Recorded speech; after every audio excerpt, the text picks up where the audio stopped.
Making Neanderthal noises. Nah. Wow. Came on. I'm flattered London is still talking about me. It wasn't MI6.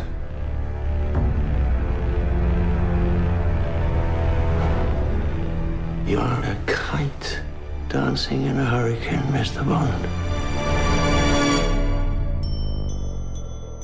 Welcome, James.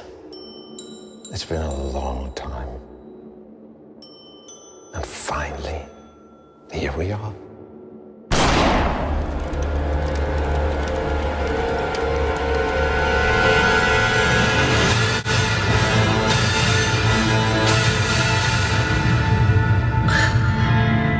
The name's James Bond. James Bond. Oh no. Right. First thing I want to say is how much that is like the Dark Knight Rises trailer. Which one? The third one, I think it was. The one that was like, the one that's got the whispering Catwoman going. You know, like, Oh. the storm's coming, the storm.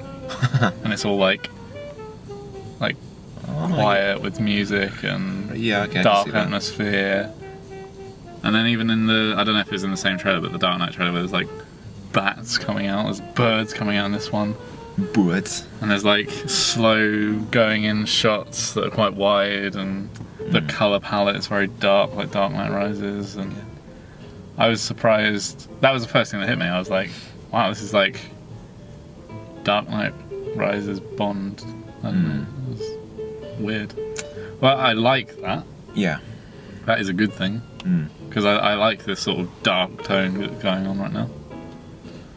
And I like how it's shot. I think the kind of slowness of it is nice. Not too much of just like, I mean, at least in this, I mean, it could be selling the film entirely wrong. Who knows? It's a teaser trailer. They don't normally sell it wrong in that respect, though. But yeah, hopefully it won't just be action, shaky cam. Yeah. It might actually be thought out, slow paced, nicely shot, Sure. intelligent. Yeah. But you never know. So when I saw it, I was thinking more along the lines of what the story might be. And I don't know much about the older films that have Spectre in it because they're reusing the idea. Yeah, I knew that, but I didn't. Again, like you, I don't really know. So I kind of was like, Broadly speaking, I understand it to be like a group of criminals with kind of the head is this well-known villain that kind of crosses different films. So he's in more than one film as the head of this organisation that kind of does stuff around the world that, you know, messes stuff up. I mean, like in the old films, it's ridiculous where they had like a lair in like a volcano. oh, of course, yeah. That kind of ridiculous. Like classic. It won't be that in this, but yeah. No. He's much more likely to be like a banker or something.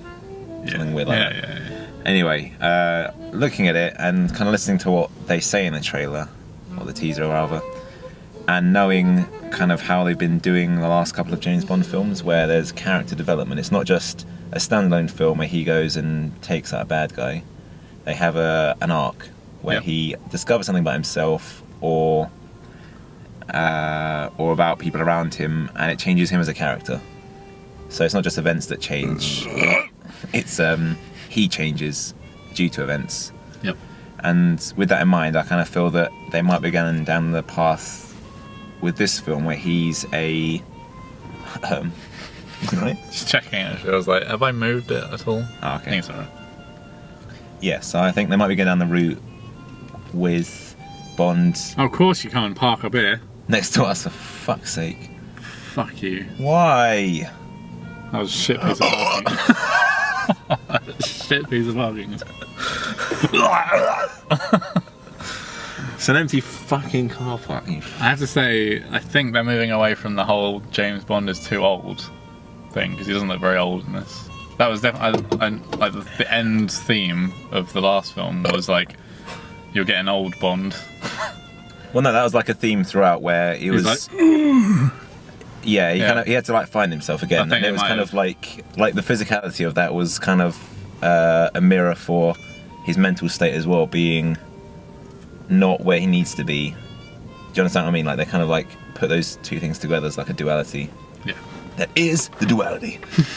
Like with this film, they're taking it, I think, in a different direction, where perhaps Bond realizes that he has some connection, either through family or growing up or whatever, to this Spectre. Yeah. The fact that presumably the head guy, who sounds very much like Christoph Waltz, and funnily enough, he's in this He film. is, yeah.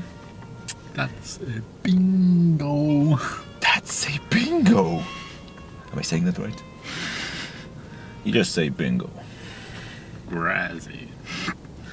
Right, so the fact that he seems to have some sort of familiarity with Bond in a way that isn't just that you're an agent for MI6, there seems to be more familiarity than that. It might be there's a connection there, and Bond ends up working with or for this organisation. He goes to that man who says, oh, you know, London's been talking about me, and you know, I'm surprised that you've been sent to kill me, essentially, is what he's trying to get across. And Bond responds by saying, oh, it wasn't London that was, you know, discussing you, and yes, I probably am here to kill you. So possibly on the orders of this other organisation. I'm complete speculation, by the way. No idea about the backstory, not read anything about this film, just seen this. I'm drawing a lot of... To be honest, yeah, I have no idea. That's why I've drawn from What I've you, seen. yeah, what you've thought about it. Yeah, like yeah. in the same way Okay. that when you watch like the Dark Knight Rises trailer, Yeah, you think Batman's gonna get broken, spoilers, and Bane's gonna fuck shit up Yeah. like that. How does Bane burp? Blah.